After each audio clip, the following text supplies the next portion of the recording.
Bonjour et bienvenue sur Aura Podcast, un podcast dédié à la spiritualité et au monde du paranormal. Je suis Marie-Lou et je suis Orlane. Et ensemble, nous vous proposons de découvrir des âmes lumineuses et passionnantes qui nous partageront leurs aventures et leurs expériences avec le monde de l'invisible. Pour que le voile de l'ombre se lève et que la lumière s'ouvre en chacun de nous. Bonne écoute.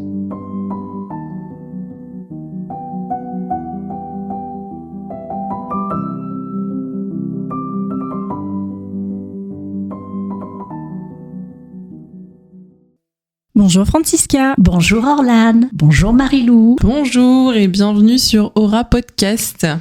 Aujourd'hui, on se retrouve du coup pour un nouvel épisode, donc avec Francisca Galindo. C'est cela même.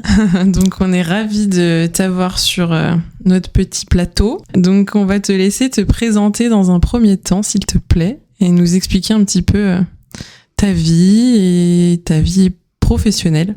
Je suis Francisca Galindo, comme vous l'avez dit. Je suis maître Reiki, c'est-à-dire que je forme des personnes à cet art. Le Reiki est un art de vivre dont l'origine est japonaise. Je forme des personnes et je donne également des soins énergétiques. C'est un art énergétique. Avant de pratiquer le Reiki, je faisais de la comptabilité. Voilà, toute ma vie, j'ai fait de la comptabilité. Ce qui m'a mené au Reiki, c'est un problème de santé. Je faisais de l'asthme depuis longtemps et puis en 2003, mon père est décédé, mon asthme s'est aggravé et à part les médicaments habituels que vous connaissez tous, je n'avais pas d'autre solution sous la main et ce qui s'est passé pour moi, c'est qu'à un moment donné, la ventoline n'a plus fait effet, c'est-à-dire que ça ne m'a pas coupé ma crise d'asthme et je remercie le médecin, mon médecin généraliste qui m'a sauvé la vie avec une piqûre, mais cela m'a un petit peu,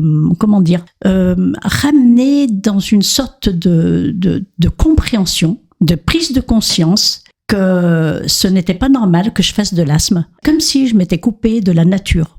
Si j'étais en présence d'un animal ou pendant la pollinisation dans la forêt, eh bien immédiatement mon corps réagissait comme si j'étais face à un danger imminent et le remède était pire que le mal parce que ça aurait pu me tuer. Cette prise de conscience m'a amené à chercher une méthode naturelle pour guérir de l'asthme parce que la médecine, mon médecin m'avait dit que l'asthme ne guérissait pas. Tout ce qu'on pouvait faire, c'est stopper les crises et soulager ou prévenir. Mais moi, je n'étais pas d'accord avec ça.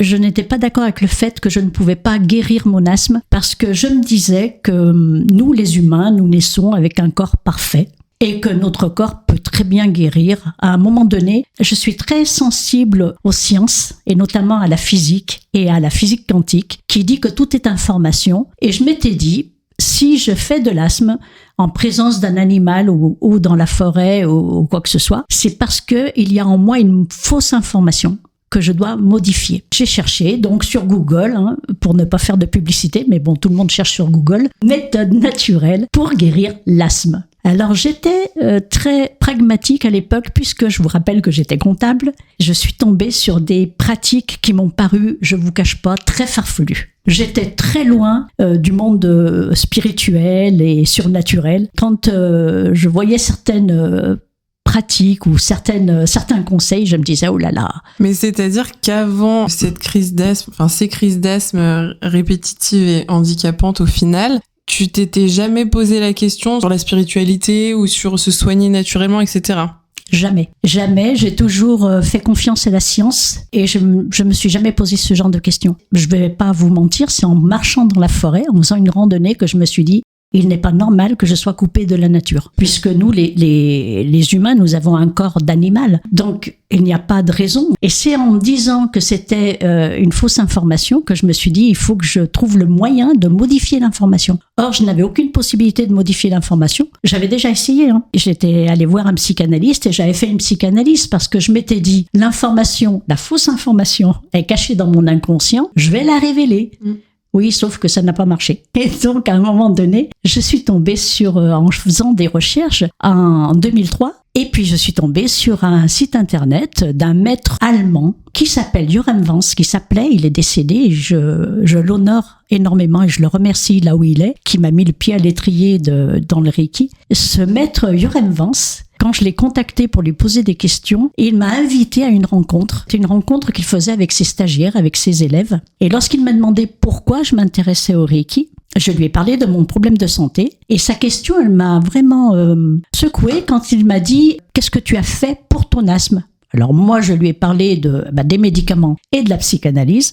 Et il m'a dit « C'est pas ça que je t'ai demandé. Ce que je t'ai demandé, c'est qu'est-ce que tu as fait pour ton asthme ?» Ah, et là, je lui ai répondu, j'en sais rien. Et il m'a dit, comme il était allemand et qu'il connaissait bien Freud, il m'a dit, si avec une psychanalyse, tu n'as pas eu la réponse de la cause, ça veut dire que c'est caché dans ton inconscient très profond à un moment où bébé, tu n'avais pas accès ni à la parole ni aux images.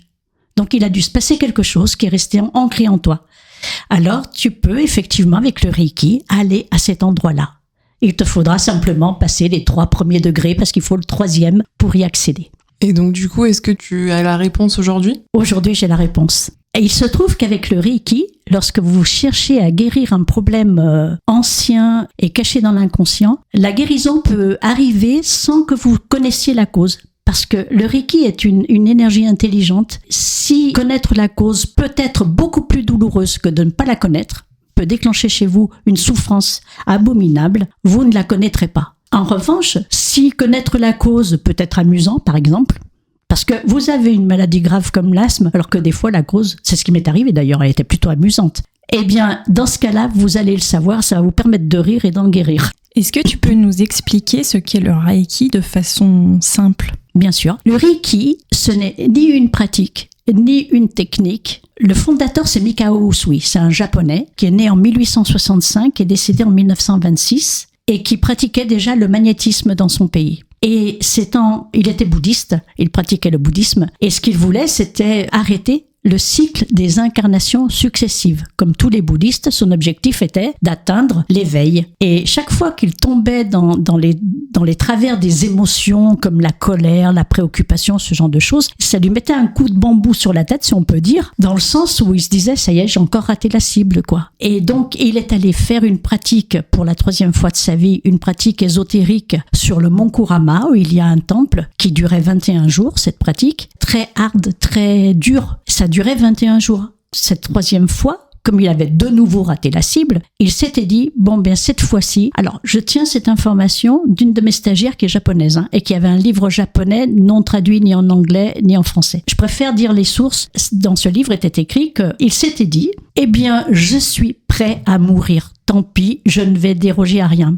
Et je pense que, nous en avons parlé toutes les deux, je pense que c'est parce que les 2 premières fois où il a fait cette pratique, là, sur le mont Kurama, évidemment, au bout de 21 jours de jeûne, de méditation et tout, de temps en temps, il devait se dire, allez, je vais manger un petit bout, c'est pas bien grave. Et en fait, là, cette fois-ci, la 3e fois, il a dit, tant pis. Cette fois-ci, je sais pas si je dois mourir, et donc, je vais le faire de façon sérieuse. Et le 21e jour, à la fin, où il devait repartir chez lui, revoir sa femme, ses enfants et reprendre son métier, il a vécu une expérience surnaturelle. Il a été frappé par une sorte de foudre qui l'a assommé. Il s'est retrouvé inconscient par terre. Et quand il s'est réveillé, sur le moment, il n'a rien senti de particulier, mais c'est quand il a recommencé à travailler qu'il a senti que l'énergie qui passait par ses mains était différente. Et cette énergie, lui, il l'a associée à la source créative de notre monde. Et cette source créative, c'est une énergie intelligente qui va chercher toujours le plus grand bien de la personne qui va recevoir cette énergie. Donc c'est un art de vivre dans le sens où quand on se forme à cela, on nous enseigne différentes pratiques, des méditations, des idéaux, un mantra à répéter qui va modifier l'information dans nos mémoires cellulaires pour nous guérir nous. Et en même temps, nous pouvons canaliser cette énergie pour donner des soins aux autres et les aider. Alors évidemment, les autres vont bénéficier d'un soin, mais on ne va pas leur demander de modifier leur vie. Mais un praticien doit modifier sa vie. Donc c'est un art de vivre. Souvent on dit qu'il faut se guérir soi pour guérir les autres ensuite. C'est ça que tu veux dire par là ? Dans le sens modifier sa vie pour guérir les autres ? Tout à fait. Je pense qu'il est important de se guérir soi pour guérir les autres et surtout de guérir son psychisme,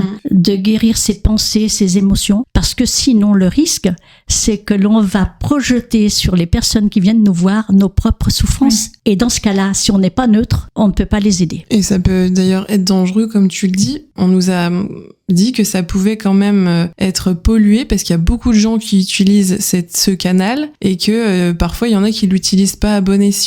Donc toi, comment tu fais pour te couper de ça dans tes soins? Eh bien, en réalité, le problème qui se passe, et c'est pour ça, et je trouve que c'est normal qu'on mette les gens en garde contre le Reiki, c'est que beaucoup de personnes ne pratiquent pas le Reiki et disent pratiquer le Reiki. Oui. C'est ça le problème. Les gens mentent et ça, on peut pas les empêcher. Moi, j'ai formé quelqu'un jusqu'au 3e degré et elle se présente maintenant comme maître Reiki. Je peux pas porter plainte contre elle. Et elle se présente comme maître de Reiki. Elle se permet de donner des initiations à des gens alors qu'elle n'est pas maître Reiki et qu'elle ne connaît pas les protocoles d'initiation. Les gens mentent. Qu'est-ce que vous voulez qu'on y fasse? Quand on pratique le Reiki vraiment, qu'on a été initié par des maîtres, qu'on a fait les différents degrés de Reiki jusqu'au 4e et que nous avons fait nos pratiques quotidiennes et que nous avons la neutralité suffisante pour pouvoir aider quelqu'un d'autre, à ce moment-là, nous sommes un canal et l'énergie Reiki passe par nous. Mais nos émotions peuvent couper le passage de cette énergie et dans ce cas-là, ce qu'on va transmettre, c'est notre propre énergie. Or, est-ce que notre propre énergie est pure tout le temps? Je suis pas sûre que mon énergie soit pure. Or, le Reiki, l'énergie Reiki est pure. Donc moi, quand je reçois quelqu'un, donc ma sauce, c'est ça. Je me prépare à l'avance, je demande au Reiki de venir en moi pour soigner quelqu'un et je demande à mon ego de se retirer de cette séance et de ne m'influencer en rien, de façon à ce que ce ne soit pas moi qui agisse, mais le Reiki à travers moi. Donc le Reiki, c'est finalement, ça vient travailler sur les énergies qui parcourent tout notre corps. Parce que je sais qu'au Japon, enfin dans les mangas, tout ça, on parle souvent de chakra. Alors est-ce que c'est un lien avec le chakra? Est-ce que c'est la même énergie? Alors les chakras, ça veut dire roue en sanskrit, et ce sont les vortex énergétiques qui se trouvent un peu partout sur notre corps, et les 7 chakras principaux dont tout le monde parle sont situés le long de notre colonne vertébrale et permettent à l'énergie extérieure créative de notre univers d'entrer en nous pour alimenter en énergie notre corps. Mikao Usui ne connaissait pas les chakras. C'est un concept indien, chakra. Aujourd'hui, nous travaillons avec les chakras. Ça nous aide énormément. Je vais vous donner un exemple. Alors, il faut être au 3e degré de Reiki pour pratiquer comme ça. Parce qu'au 3e degré de Reiki, on demande la guidance de façon à être connecté au Reiki et à être guidé par le Reiki. Donc, quand on arrive à ce niveau-là, on peut avoir des soins beaucoup plus ciblés. Par exemple, vous venez avec une migraine, eh bien, je vais savoir, moi, parce que je l'ai appris, que la migraine est liée au foie, à l'énergie du foie, et que ça concerne le chakra du plexus solaire. Je vais poser mes mains sur le chakra du plexus solaire et sur le foie pour que l'énergie qui passe par le chakra et le foie arrive soit au niveau des yeux, qui sont liés aussi au foie, parce qu'il y a si vous avez une migraine ophtalmique, ou au niveau du cerveau. Après, comme je me laisse guider, je vais savoir à peu près où poser mes mains. Je poserai mes mains au niveau de la tête pour soulager aussi la douleur. Donc effectivement, les chakras aujourd'hui peuvent nous aider. Du coup, tu utilises quoi pour tes soins? Simplement tes mains ou tu as un pendule par exemple ou des baguettes? J'utilise mes mains. Je crois que personne ne détient la vérité absolue. Moi, je vais au plus simple.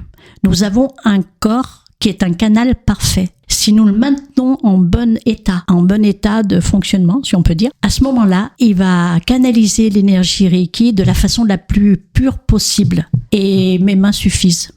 Puisqu'en réalité, nous n'avons pas un canal, mais nous sommes un canal. Si je suis un canal, à ce moment-là, tout mon corps, là où je suis, ma présence suffit. Le Reiki a besoin pour soigner d'avoir un canal. S'il trouve un canal, il va passer. Je peux vous donner un exemple? Je vais avec mon mari pour notre anniversaire de mariage à Paris visiter le Louvre. On y passe la journée et tout d'un coup, j'ai senti mon corps se mettre à vibrer tout seul. Et je me suis dit, tiens, c'est bizarre, il y a comme un appel. Le Reiki passait par moi. Je regarde autour de moi et je vois un petit garçon d'à peu près 8 ans à côté de moi. Et je me suis dit, c'est lui qui demandait. Je me suis dit, tiens, c'est curieux, il a besoin de Reiki, il doit pas se sentir très bien. Et effectivement, il m'a suivi un petit peu partout toute la journée. Et chaque fois qu'il était à côté de moi, il y avait une foule dans le Louvre. Et bien, dès qu'il était à côté de moi, je sentais mon corps se mettre à vibrer. Et il me suivait partout parce qu'il avait besoin de Reiki. J'ai su évidemment, parce qu'à force de pratiquer cet art, j'ai accès au monde de l'invisible et aux informations qui sont dans le monde de l'invisible, dont j'ai su quel était le problème du petit garçon. Je préfère ne pas en parler. Et il avait un gros problème et il avait effectivement besoin de soins et le Reiki est venu pour l'aider. Donc il avait besoin de cette dose d'amour pour le faire vivre cette journée de plus. J'aime bien le fait, on en a parlé dans notre épisode toutes les deux avec Orlane quand on se présente, j'aime bien le fait que tu dises que tu mettes de côté ton ego et que c'est une énergie d'amour et que tu es un canal, parce que pour certains, ils comprennent pas dans le sens où j'ai un don, etc. Pour moi, on a tous les capacités de faire un soin. Alors après, effectivement, il faut pas faire n'importe quoi, il faut le faire en conscience, il faut mettre les bonnes bases, etc. Et oui, ça se travaille. Mais j'aime bien le fait que tu dises qu'on est canal. Je le perçois vraiment comme ça, quoi.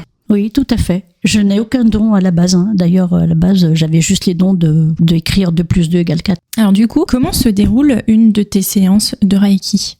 Alors, une séance dure à peu près entre 3/4 d'heure et 1 heure sur la table de massage.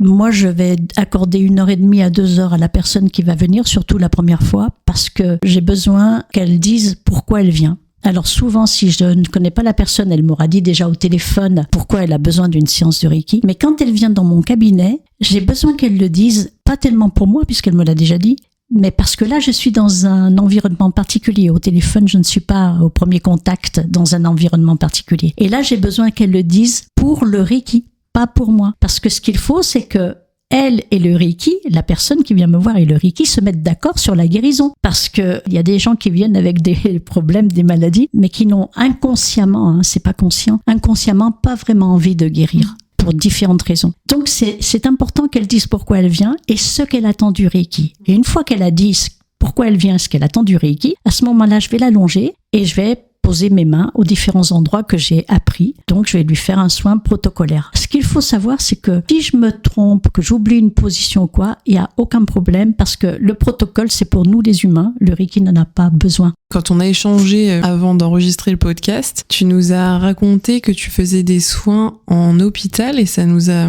étonnés parce que du coup, c'est vrai que c'est pas facile d'avoir une place auprès des médecins, etc. et d'avoir cette reconnaissance-là. Est-ce que tu peux nous en dire un petit peu plus du coup sur ton travail en hôpital et vers qui tu orientes tes soins du coup ? Alors, en réalité, je connais quelques médecins qui m'envoient des personnes. Qui s'est passé la première fois parce que une personne qui avait un cancer, une dame, était venue me voir et m'avait demandé si je pouvais aller lui donner du Reiki au centre Léon Bérard à Lyon pendant sa séance de chimiothérapie.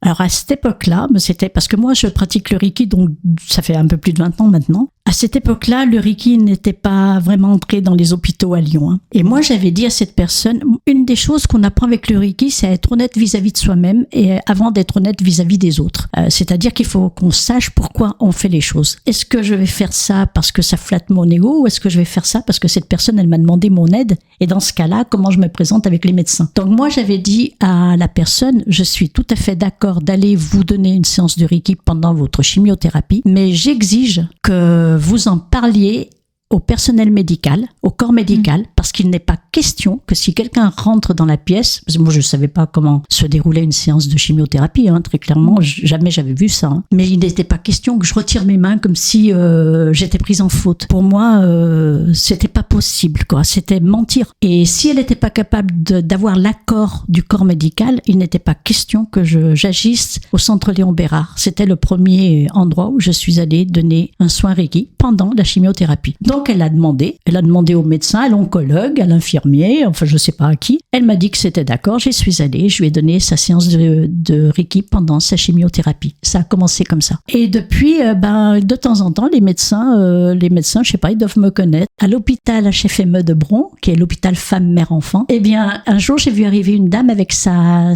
fille de 14 ans qui avait des gros problèmes d'épilepsie parce qu'à l'âge de 12 ans, elle a été renversée par une voiture et elle est restée longtemps dans le coma. Et quand elle s'est réveillée du coma, ils l'ont soignée dans ce centre avec une neurologue. Il lui est resté des crises d'épilepsie. Ça a été une des séquelles. Et sa maman, qui voulait absolument aider sa fille, elle a parlé à la neurologue, elle lui a dit « Est-ce que je peux l'amener chez un ostéopathe pour aider, voir si on peut guérir ma fille de ces séances, de ces crises d'épilepsie ?» Et la neurologue lui a dit « Écoutez, c'est bien de lui donner quelque chose de plus en complément, parce que le Reiki est une technique énergétique complémentaire à la médecine. Hein. Moi, j'envoie les gens chez les médecins d'abord. Hein. Quand ils ont des troubles, que j'ai des petits doutes, je les envoie chez les médecins. Il n'est pas question que je prenne la place d'un médecin. Donc, elle avait dit à cette neurologue qu'elle voulait aider sa fille et qu'elle voulait lui donner des séances d'ostéopathie. Et la neurologue lui a dit, écoutez, je crois pas que manipuler la tête, ce soit bon. Vous pourriez essayer des séances énergétiques en complément. Et elle lui a donné mes coordonnées.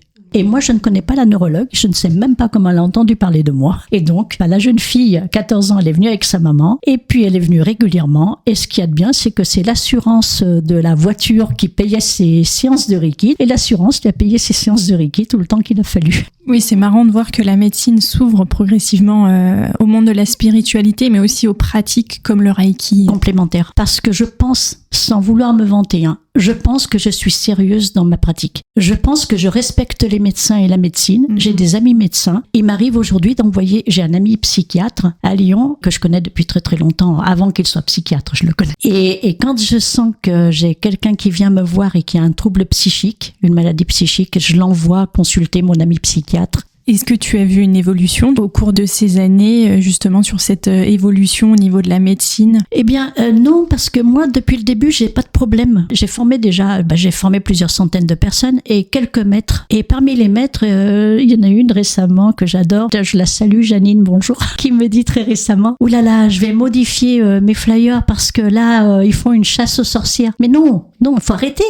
C'est pas vrai, c'est un mensonge. Je n'ai jamais eu de problème et je n'en aurai jamais. Pourquoi ? Parce que c'est mon positionnement qui donne ma crédibilité. Donc il faut être sérieux, et dès qu'un praticien est sérieux, dès qu'un praticien est respectueux de ses clients et des médecins, on peut pas prendre la place de la médecine. La médecine a sauvé la vie de milliers de gens. Et puis, je vous le disais, ma crise d'asthme, c'est un médecin qui m'a sauvé la vie. Est-ce qu'on fait appel à toi lors de grosses pathologies ou même dans des soins palliatifs ? Effectivement, mes clients viennent avec des grosses pathologies, des cancers en phase terminale, des gens qui doivent mourir dans 3 mois, enfin ce genre de choses. Et ils ne meurent pas dans 3 mois, je peux vous le dire. Parce que du coup, tu fais des soins énergétiques sur les animaux ? Absolument. Tout ce qui est vivant. En fait, le Reiki est une énergie de vie et qui s'adapte à tout ce qui est vivant. Donc oui, les animaux font appel à moi et on donne des soins à distance aux animaux. Est-ce que les animaux et les plantes sont plus réceptifs au niveau des énergies que les humains ? Oui, un soin avec un animal est très très très rapide, alors que pour un humain. Oui, parce que les animaux n'ont pas de mental. Eux, ils vivent le moment présent. Ils n'ont pas de croyances limitantes ou non plus.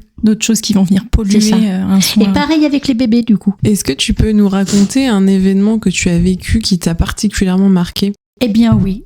Moi, tout allait bien. Donc, premier degré de Reiki, mon maître me forme tout ça. Il me donne des pratiques, il me donne l'autotraitement, il me dit tout ce que je dois faire. Et puis, je me dis, qu'est-ce qui se fait au 2e degré ? Bon, il m'avait déjà dit au début que si je voulais soigner mon asthme, il fallait que j'aille jusqu'au 3e. Donc, au 2e degré, il m'avait quand même prévenu ce que je risquais de ressentir en émotion. Et effectivement, ça s'est passé comme il m'avait prévenu. Bon, j'ai fait mes autotraitements, je me sens mieux quand même et je passe au 3e degré. En méditation. Alors, moi, je vais méditer dans ma pièce de soins, mais je n'éclaire pas, je reste dans le noir et je fais mes méditations. Et tout d'un coup, je commence à voir des ombres, à entendre murmurer à mon oreille. Et là, sans que ça me fasse peur, ça m'a surpris. Je me suis dit, mais qu'est-ce qu'il m'a fait ? D'abord, je me suis dit, qu'est-ce que c'est ?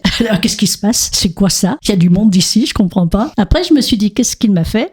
Après, je l'ai appelé et il m'a dit pourquoi, qu'est-ce qui se passe? Alors je lui explique et il me dit oh là là, il faut qu'on se voit alors. Il faut qu'on se voit parce que en dehors du Reiki, visiblement, tu as d'autres capacités que le Reiki vient de te révéler. Et donc ça, effectivement, il m'a expliqué que j'avais un lien direct que j'avais dû occulter quand j'étais enfant avec le monde de l'invisible. Et lors de tes soins, est-ce que tu as déjà vu quelque chose d'invisible pendant une de tes séances? Oui, moi je suis tout le temps étonnée quand il y a un truc que j'attends pas qui arrive. La première fois que j'ai été étonnée, c'est une jeune fille roumaine. Une amie de ma fille. Ma fille est allée travailler en Roumanie pendant 6 mois. Elle a rencontré des gens là-bas. Et puis cette jeune fille est venue en France. On l'avait hébergée et elle était très très mal, très très mal. Je lui propose une séance de Reiki. C'était un après-midi ensoleillé, le volet était ouvert, donc je voyais le soleil passer à travers la fenêtre tout. Et au moment où je pose mes mains sur elle, elle est très très maigre, je vois une fumée noire sortir de sa bouche. Et là je me suis dit, ouh, c'est quoi? Et en fait elle avait été vampirisée. Quand je dis vampirisée, évidemment c'est pas Dracula qu'on nous montre à la télé, c'est une énergie. Une énergie était rentrée en elle et lui pompait toute son énergie. C'est pour ça qu'elle était très faible et qu'elle avait beau manger, que ça elle grossissait pas. Et bien quand le Reiki a fait sortir cette énergie d'elle par la bouche. J'ai vu une fumée noire sortir et là, je suis restée surprise parce que je me suis dit, je vois bien ce que je vois. Ça, c'est le premier événement vraiment en soins qui est sorti. Après, il y en a eu un autre beaucoup plus spectaculaire et là, ça aurait pu être très gênant. C'était une jeune femme qui venait de Suisse. Une fois que j'ai posé les mains sur elle, alors elle me disait qu'elle avait l'impression d'avoir dans son corps 5 entités accrochées à elle. Et une fois qu'elle s'est allongée sur la table et que j'ai passé ma main pour faire le bioscène, qui est une des techniques japonaises qui permet de scanner le corps énergétique pour avoir une information, j'ai senti qu'elle avait effectivement une entité, pas 5, une, mais la tête accrochée au niveau du cœur, dans son dos, au niveau du cœur, et des tentacules autour d'elle. C'est pour ça qu'elle avait l'impression d'en avoir 5. Mais en fait, il n'y en avait qu'une avec 5 tentacules. Ça, c'était une entité du bas astral. Toi, t'as jamais eu de soucis par rapport à ça? Par exemple, tu as fait un soin et ensuite tu as eu des entités accrochées sur toi dans ta maison ou Non, parce que je me prépare à l'avance. Je nettoie avant et après, bien sûr. Et cette entité du bas astral que j'ai réussi à décrocher de la jeune femme en question, elle est sortie de chez moi. Je l'ai virée. J'ai l'autorité nécessaire pour dire à une entité du bas astral, dehors. Peut-être que moi, j'ai un taux vibratoire suffisamment élevé pour ne pas être impacté négativement par une entité du bas astral. Mais il n'est pas dit que chez moi, puisque j'ai quand même de la famille. J'ai mes petites filles qui sont là presque tout le temps. J'ai mon chien qui est malade. J'ai mon mari qui pratique pas du tout le Reiki. Si moi, je ne suis pas impactée, ça pourrait impacter quelqu'un de ma famille. Donc, il est très important après de bien nettoyer la maison, la pièce où je fais le soin et virer tout ce qui est pas bon. Hein. Est-ce que tu as des conseils à donner aux gens qui nous écoutent, par exemple, pour nettoyer leur pièce ou alors eux-mêmes ou leur maison? Si on n'a rien à notre disposition, la sauge, c'est parfait. Si on n'a rien, si on n'a aucune pratique énergétique, si on n'a aucune technique, si on n'a aucune religion à notre secours, la sauge, c'est déjà bien. Ce qui peut polluer le lieu, ça ne sera pas suffisant. Si c'est un démon, si c'est un ange des ténèbres, si c'est un ami à Lucifer, ce ne sera pas suffisant. Comme ça monte le taux vibratoire de la pièce où on la passe, la sauge, ça peut virer les entités du bas astral qui sont dérangeantes quand même. Hein. Ça ne va pas faire partir une âme errante, par exemple, hein, la sauge. Hein. Si c'est quelqu'un qui est décédé et l'âme se balade dans la maison, la sauge la fera pas partir. Par exemple, s'il y a une âme qui a besoin de faire passer un message, elle va s'attacher. Mais si quelqu'un qui est pas sensible à tout ça le perçoit pas, elle va s'attacher à la personne et lui faire Pas forcément. Ok. Elle peut se manifester comment, du coup? Elle peut juste être là parce qu'elle a envie d'être là. Une âme errante peut juste vivre là parce que c'était sa maison, par exemple, et qu'elle sait pas du tout où elle va aller. Lorsque quelqu'un décède, aujourd'hui, le problème que nous rencontrons, nous les humains, c'est que les gens croient de moins en moins à un au-delà de la vie, à la vie après la vie. Et comme ils croient de moins en moins à la vie après la vie, le problème, c'est que quand ils décèdent, ils savent pas où aller. Ils voient pas la main tendue par un esprit qui viendrait les chercher pour les guider et les aider. Et comme ils ne voient pas la main tendue, ils vont rester là où ils sont, dans la maison qu'ils connaissent. Alors c'est embêtant pour eux parce que les âmes errantes souffrent là où ils sont puisqu'ils ne peuvent pas être entendus par les vivants. Ils peuvent pas communiquer avec les vivants, ou avec quelques vivants seulement, mais pas avec ceux qu'eux aimeraient, avec lesquels ils aimeraient communiquer. Donc c'est embêtant pour les vivants qui sont là parce qu'ils sentent une présence, et c'est embêtant pour les âmes qui ne peuvent pas partir parce qu'elles savent pas où aller, par exemple. On n'en a pas encore parlé. Toi, tu travaillais dans la comptabilité. Mais comment ont réagi tes proches quand tu t'es mise à 100% dans le Reiki? Mes proches, ils ont bien réagi parce que d'abord, j'ai fait ça progressivement. Je n'ai pas arrêté mon métier tout de suite. J'ai travaillé dans une association au début. Donc, j'étais bénévole dans l'association et c'est l'association qui se faisait payer. Donc, mes proches ont vu progressivement les différences, ma façon de changer de façon différente. Ça n'a pas été brutal. Voilà. C'est pas tout d'un coup, je n'ai pas dit, maintenant, je vois des âmes. Alors, j'étais très prudente dans ce que je disais, mais ça a été tellement bien accepté, mais parce que ils ont bénéficié de mes soins. Ma mère, à 86 ans, elle tombe, elle se brise la D11 et la D12, des vertèbres. Elle doit porter un corset jusqu'à la fin de sa vie. Elle ne veut pas, puis elle me dit, dis donc, toi qui poses des mains là sur les gens, tu veux pas faire quelque chose parce que je veux pas porter ce corset toute ma vie. Eh bien, ça a cicatrisé, ça a consolidé ces 2 vertèbres. Elle a pu au bout d'1 an enlever le corset. J'ai donné des soins à ma famille et aujourd'hui, j'ai sur mes 2 frères et ma sœur, j'ai ma sœur qui est au 3e degré et qui a aussi les 2 niveaux de praticien Reiki Karuna, et mon petit frère qui a les 3 degrés de Reiki Usui. Qu'est-ce que vous diriez du coup aux personnes qui ne croient pas du tout au monde de l'invisible? Eh bien, à vrai dire, mon premier réflexe, c'est rien, parce que je sais qu'on ne peut pas convaincre quelqu'un de sceptique et de toute façon, je n'ai pas de preuves à apporter. Le problème, c'est ça, c'est qu'on a nos expériences, notre vécu, le résultat, mais on n'a pas de preuves. Mais le résultat, pour moi, suffit. Et puis, surtout, comme m'a dit un ami qui est maître Reiki, qui est docteur en physique, qui travaille à l'INSA, et mon ami me dit, mais en fait, est-ce que les gens voient les virus? Non. Est-ce que les gens voient l'électricité? Non. Est-ce qu'on peut remettre en cause leur existence? Non. Merci beaucoup, j'ai absolument rien à ajouter à cela. Je suis tout à fait d'accord sur le fait que on ne peut pas palper le monde de l'invisible, mais on peut le ressentir et voir les résultats, comme tu dis. Donc, merci à toi pour cette interview. Et puis, merci de t'être déplacée jusqu'à nous. En tout cas, c'était un plaisir de t'avoir. Merci Marie-Lou et Orlane de m'avoir invitée parce que moi, je vais être franche avec vous. J'adore parler du Reiki. Merci beaucoup, Francisca. Merci.